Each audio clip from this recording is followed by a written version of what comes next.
Di ruang strategis markas besar, Panglima Jilah menyaksikan siaran ulang sebuah diskusi publik. Di layar, Raki Gerung duduk santai dengan kaos lusuhnya, mata menyipit, dan suara tajam menyayat ruang logika. IKN itu hanya imajinasi kekuasaan yang ingin abadi. Jokowi sedang membangun istana di angan-angan, bukan di tanah rakyat. Panglima Jilah, yang selama ini bersumpah setia pada Republik dan simbol presidennya, menegang. Suasana ruangan berubah dingin. Ia berdiri, menghempaskan kursinya ke belakang. Sudah keterlaluan, gumamnya. Dia bisa bicara tentang filsafat, tapi jangan coba sentuh Jokowi, apalagi IKN. Keesokan paginya, Raki mendapat undangan tak biasa. Sebuah kertas dengan cap pelang, emas dan tulisan tangan. Datang ke Hanggar 07, datang sendiri. Jangan bawa logika. Raki hanya tersenyum. Akhirnya negara memperhatikan saya juga. Di dalam hanggar yang luas dan remang, Panglima Jilah berdiri tegap di ujung ruangan. Di depannya meja kayu sederhana, 2 kursi, dan sebotol air mineral bertutup merah. Raki tiba, masih dengan langkah santai dan ekspresi penasaran. Jadi, kau marah karena aku bicara soal IKN? Tanya Raki sambil duduk. Panglima Jilah tak langsung menjawab. Ia membuka map, lalu melemparkan sebuah blueprint besar ke atas meja. IKN ini bukan mimpi. Ini nyata, dibangun dengan darah, keringat, dan pajak rakyat. Dan kau sebut ini ilusi? Raki mengangkat alis. Realitas kadang lebih absurd daripada fiksi. Dan kadang, yang kamu sebut nyata hanyalah mimpi seorang pemimpin. Jilah mengepalkan tangan. Tapi ia tak menyerang. Panglima bukan preman. Ia lebih dari itu. Ia institusi. Aku tidak keberatan kau kritik pemerintah, kata Jilah, tenang namun tajam. Tapi saat kau olok-olok simbol negara, saat kau reduksi visi besar jadi lelucon, di situ aku turun tangan. Raki tersenyum, nyaris geli. Kau takut rakyat mendengar pikiran bebas? Tidak, aku takut rakyat lupa bahwa ada harga dari membangun negeri, dan ada batas pada kebebasan jika tak disertai tanggung jawab. Pembicaraan mereka memanas, tapi tak satu pun kamera merekam. Hanggar itu sunyi, hanya gema 2 intelektual berbeda medan. Satu dari barikada, satu dari perpustakaan. Raki melontarkan tesis, Jilah membalas dengan fakta lapangan. Raki bicara makna, Jilah bicara dampak. Di akhir perdebatan, Raki berkata, kau menang secara kekuasaan, tapi di benak orang bebas, aku tetap hidup. Panglima menatapnya, dan jika kebebasanmu melahirkan kebencian, aku akan datang lagi. Bukan dengan debat, tapi dengan tindakan. Raki Gerung kembali tampil di televisi swasta. Kali ini dalam program yang lebih santai, tapi tetap penuh provokasi. Dengan gaya khasnya, ia menyebut pertemuannya dengan seseorang berseragam loreng sebagai kontemplasi dengan kekuasaan yang kehilangan narasi. Kalimat itu menjadi viral. Panglima Jilah melihat tayangan itu sambil menahan emosi. Ia tahu sindiran itu untuknya. Namun kali ini, ia tidak langsung bereaksi. Ia menyusun strategi. Ini bukan lagi tentang Raki. Ini tentang perang wacana yang tak boleh dimenangkan oleh pihak yang hanya bisa berkata tanpa membangun. Di tengah malam, unit intelijen khusus yang loyal pada Jilah bergerak. Tugas mereka sederhana, temukan siapa yang membocorkan isi pertemuan rahasia Jilah dan Raki kepada media. Dalam waktu 48 jam, mereka menemukan bahwa salah satu ajudan muda, Jilah diam-diam mengirim rekaman suara ke seorang jurnalis. Ajudan itu ditangkap diam-diam, tapi bukannya dihukum. Ia malah diinterogasi lebih dalam karena pengakuannya mengarah ke seorang tokoh politik besar di balik layar. Panglima Jilah dipanggil ke Istana Negara. Presiden Jokowi hanya ditemani 2 orang terdekat. Ia meminta Jilah menjaga citra negara. Aku tahu kamu marah, Panglima, kata Jokowi. Tapi jangan buat aku terlihat represif. Negara ini terlalu rapuh untuk kembali ke masa-masa kelam. Jilah mengangguk, tapi matanya tetap tajam. Ia tahu ini bukan sekadar soal citra, ini soal kendali. Kelompok mahasiswa mulai turun ke jalan. Mereka mengangkat isu keterbukaan informasi dan menuntut audit publik terhadap proyek IKN.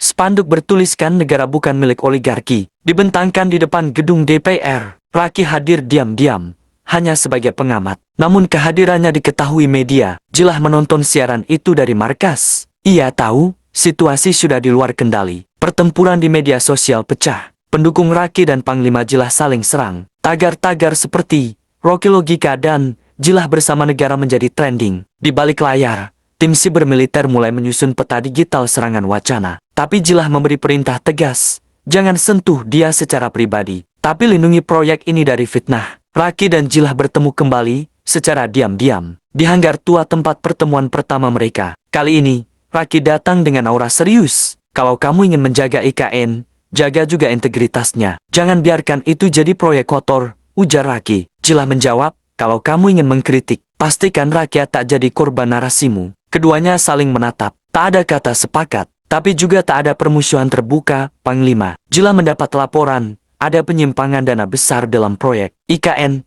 Orang dalam kementerian bekerja sama dengan pengusaha hitam. Ironisnya, mereka memanfaatkan konflik Raki dan Jilah sebagai pengalih isu. Jilah murka, ia mulai bergerak di luar jalur birokrasi.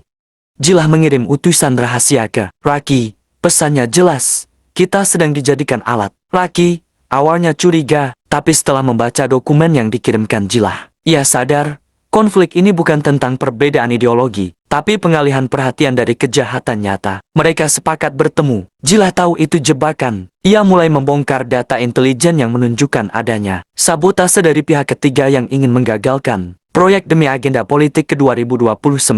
Raki dan Jilah tampil bersama di siaran langsung nasional. Keduanya bicara bukan sebagai musuh, tapi sebagai dua anak bangsa yang berbeda jalur, tapi punya satu tujuan, menyelamatkan negeri dari manipulasi elite. Debat itu menjadi momen bersejarah. Penonton terdiam. Negara seakan punya harapan lagi. Nama besar muncul.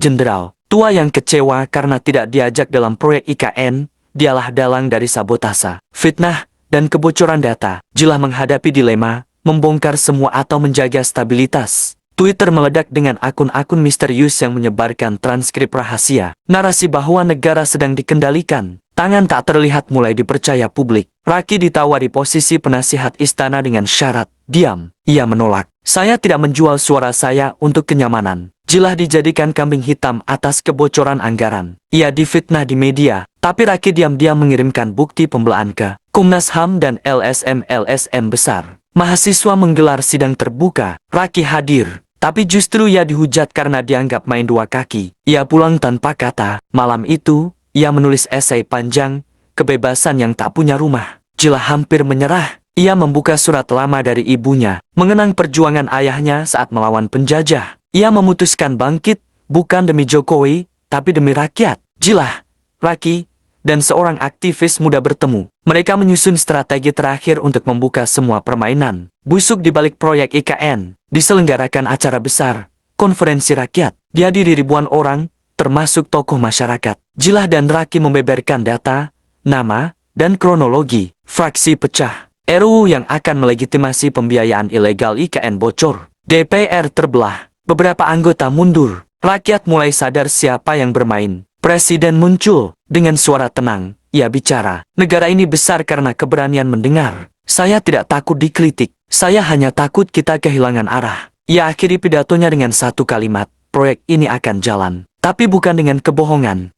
Setelah Presiden Jokowi memberikan pernyataan yang menenangkan, suasana politik di permukaan terlihat mulai tenang. Namun di balik ketenangan itu, desas-desus terus bergulir. Beberapa elite politik dan pengusaha yang merasa terganggu oleh munculnya Raki dan Panglima Jilah, dalam satu barisan diam-diam mulai menyusun rencana baru. Mereka menyebut diri mereka sebagai koalisi senyap. Koalisi ini terdiri dari mantan pejabat tinggi, pengusaha besar yang sebelumnya mendapat proyek di IKN, dan beberapa tokoh partai yang merasa kehilangan pengaruh karena proyek tersebut mulai diawasi ketat. Salah satu tokoh utama dari kelompok ini adalah Tanri Agama, mantan jenderal yang dikenal cerdas, dingin, dan tak banyak bicara. Ia merasa bahwa Jilah telah menghancurkan jaringan lama yang selama ini menopang ekonomi para elite. Baginya, IKN bukan sekadar simbol kemajuan, tapi ladang emas. Dalam sebuah pertemuan tertutup di rumah besar kawasan Menteng, Tanri memimpin rapat darurat. Hadir pula seorang mantan menteri ekonomi dan bos media besar.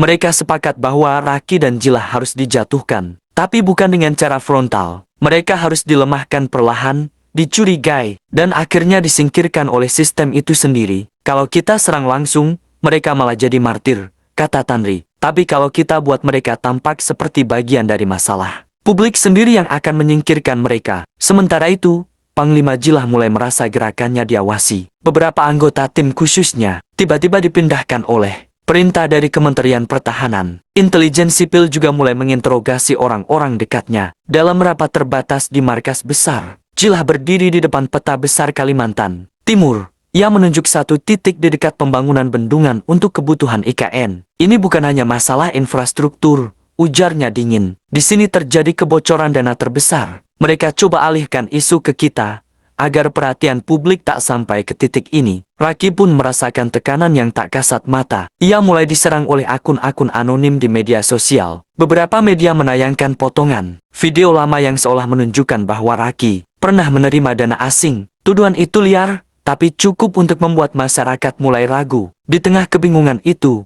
seorang tokoh muda, jurnalis independen bernama Shinta, muncul membawa dokumen penting. Ia berhasil membongkar komunikasi rahasia antara koalisi senyap dengan beberapa pejabat di kementerian. Dokumen itu belum cukup kuat untuk membongkar semuanya, tapi cukup untuk memperkuat kecurigaan Jilah dan Raki. Jilah dan Raki akhirnya bertemu diam-diam di sebuah pondok kecil dekat Bandara Halim. Mereka sepakat untuk tidak lagi sekadar bertahan. Mereka akan terus mencurigai kita sampai kita balik arah, kata Raki. Tapi kita tak bisa melawan dengan cara yang sama. Kita butuh cahaya, bukan senjata. Jilah mengangguk. Maka kita beri mereka cahaya paling terang, kebenaran yang tak bisa mereka tutupi. Dengan itu, mereka mulai menyusun langkah strategis. Bukan untuk menyerang, tapi untuk membuka ruang publik selebar-lebarnya. Mereka ingin rakyat tahu siapa yang benar-benar membangun, dan siapa yang hanya menumpang nama pembangunan. Dan sejak malam itu, operasi baru dimulai. Operasi yang tak sekadar mempertahankan martabat dua tokoh, tapi operasi penyelamatan harapan Indonesia. Langit Jakarta pagi itu mendung. Di markas besar yang tersembunyi dari pandangan publik, Panglima Jilah menatap layar monitor besar yang menampilkan data intelijen terbaru. Di sebelahnya, Raki Gerung duduk dengan segelas kopi yang hampir dingin. Mereka sudah tahu, hari ini adalah klimaks dari segalanya. Operasi yang mereka rancang bersama diberi nama Operasi Cahaya Terakhir adalah langkah paling berani dan mungkin paling berisiko yang pernah mereka lakukan. Rencana itu akan mempublikasikan seluruh dokumen kebocoran proyek IKN, keterlibatan tokoh-tokoh besar, hingga jaringan gelap pendanaan politik, melalui konferensi pers rakyat yang akan disiarkan serentak oleh jaringan independen dan kanal media sosial. Namun yang membuat operasi ini istimewa adalah satu hal, bukannya menyebarkan tuduhan. Mereka memilih membuka semua data dalam bentuk narasi, sebuah film dokumenter, disusun secara kronologis, dengan testimoni dari korban, pekerja lapangan, mantan pejabat, hingga pelapor dari dalam sistem itu sendiri. Pukul 15.00 WIB, di halaman luas Universitas Indonesia, ribuan orang hadir. Kamera dari berbagai media alternatif telah siap. Raki Gerung naik ke panggung pertama. Ia tidak membawa catatan. Ia hanya berbicara. Kita bukan sedang menjatuhkan siapa-siapa. Kita hanya sedang mengangkat tirai kebohongan, agar cahaya bisa masuk. Lalu layar besar menayangkan dokumenter itu. Judulnya, Tanah yang Dibeli Dengan Diam. Isinya menghantam, tapi juga menyentuh. Tak ada fitnah, hanya fakta. Tak ada emosi, hanya data. Wajah para elite yang disebut dalam laporan itu mulai terpampang satu demi satu. Suasana hening, tak ada teriakan, hanya kesadaran kolektif yang mulai tumbuh, bahwa proyek sebesar IKN tidak boleh dibangun di atas reruntuhan kejujuran. Panglima Jilah muncul di akhir tayangan. Ia bicara sebagai tentara, bukan politikus. Kami tidak sempurna, kami pun pernah ikut salah. Tapi hari ini, kami memilih berdiri di pihak rakyat. Negara ini terlalu besar untuk dikendalikan oleh keserakahan. Malam itu, berita utama nasional dan internasional hanya satu. Revolusi kebenaran di Indonesia. Presiden Jokowi mengeluarkan pernyataan singkat. Saya mendengar rakyat. Saya melihat kebenaran. Saya tidak akan melindungi siapapun yang merusak masa depan bangsa. DPR terpaksa membentuk tim reformasi total untuk seluruh proyek strategis nasional. Tokoh-tokoh yang selama ini berada di balik layar mulai dipanggil dan disidik. Sebagian memilih mundur, sebagian lagi mencoba melawan hukum. Raki Gerung menolak semua tawaran jabatan. Ia memilih kembali mengajar, menulis, dan menjadi suara kritis dari luar sistem. Panglima Jilah juga mengajukan pensiun dini, lalu mendirikan lembaga independen, pengawasan proyek negara bersama aktivis, sipil dan profesional muda. Shinta, sang jurnalis muda, menjadi direktur media rakyat yang kini dipercaya publik sebagai corong kejujuran. Indonesia memasuki babak baru, bukan utopia, tapi harapan yang lebih nyata. Politik tak lagi steril dari intrik, tapi masyarakat kini lebih awas dan lebih terlibat. Di sebuah warung kopi kecil di Jogja, Raki dan Jilah kembali bertemu. Kita menang, tanya Raki sambil tersenyum. Jilah menggeleng pelan. Belum, tapi untuk pertama kalinya, kita tidak lagi kalah. Mereka tertawa. Di luar, gerimis turun, tapi di hati rakyat, matahari perlahan mulai terbit.